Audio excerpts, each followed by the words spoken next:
The desire for remote work and the online nature of most job searches has given a new crop of online scammers more ways to commit fraud.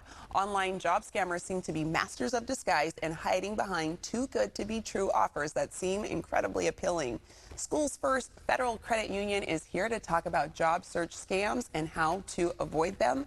Let's welcome Tammura Beaver, Fruitridge Branch Manager at Schoolsfirst Federal Credit Union. Tammura, thanks for joining us this morning. Of course. I'm so happy to be here, yes. as always. Okay, yes. So the online job search is beginning to seem more like a Halloween fright night, if I'm being honest, yes. filled with dangerous tricks that we want to avoid. Yes. So can you share some of the red flags we should be on the lookout for? Yes, and so I would say some of the most important red flags just may not be a scam, but to really look out for are companies that are asking you to pay an upfront fee for anything. Yeah. Legitimate companies typically don't do that. So if you are pay a fee and we'll advance you through the interview process or give you better odds of getting a job, or if you get hired on and they ask you to pay for your own training or your own certificates, that's giving them money up front. Yeah. Another is when you're asked to purchase all of the merchandise and then sell it yourself. While that may not be fraud, it's definitely, or a scam, it may be a red flag to really look into. So anytime you're asked to pay up front, that should raise some flags for you to pay closer attention to. I knew someone that fell victim to that a little bit. They were asked to pay for their job training. They're dishing out about $700.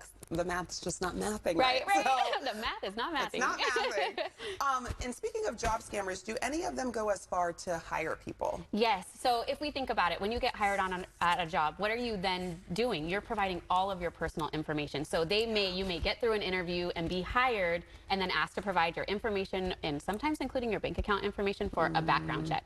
Once you've done that, unfortunately, they have all of your information and may steal your identity. So that's one. Another one to really look out for is the quality control and reshipping. What that is you will receive merchandise that you then repackage and ship back out. And while you were hired on to do that, the goods that you're receiving may be stolen, so you're part of a bigger kind of fraud ring. Yes. So be very, very mindful. Usually quality control, reshipping, all of those things are done at a location, not at your home. So be very cautious of that. Okay. And are there other common scams that job seekers should be aware of? Yes, I'll tell you, the one that I see the most, there are so many different, it's so sad how many different scams there are and how much we fall for. But the one that I see the most is where you are hired on for a company that you've only really communicated with online. Okay. They send you a check. You're then asked to send a portion of it back. So sometimes you will be buying supplies that you need for the job and then send us the difference of what you don't spend. That's usually a red flag. And it's I can tell you 99% of the time it's actual fraud. That check then bounces after you've sent the money back, and now you're responsible for that whole amount. So again, a legitimate place of employment is not going to pay you up front and then ask you to send them a portion back. Yeah. Okay, and if someone falls victim to a job search scam, what immediate steps should they take? So for that check fraud scam that we just spoke about, definitely reach out to your financial institution. We may be able to stop some of what's already kind of in process potentially, but we also want to make sure that we're protecting your account.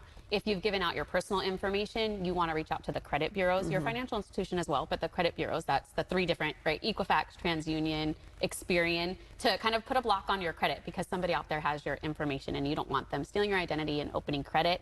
You can also report all of these frauds to the Federal Trade Commission or your state attorney general. That way they're on the radar and we can get out more information about the types of scams that are happening. All right. We really want to help people from falling victim to this. Can you share some practical advice for job seekers to protect themselves from falling for online job scams? Absolutely. So I think one of the most important things you can do in any point in your life is do a lot of research, especially because you're applying for jobs or you're finding them on different websites now. You're not going straight to the company. Go to that company, look up the company. Everybody has a presence online, and if you don't, that should be a really big red flag if you're getting hired on at a company that doesn't have that presence. So do your research. If it's a big company, a large company, go to their direct website and see if that job is actually on their website. That's a good way to know if it's legitimate. And just be careful. Protect yourself and giving out your personal information.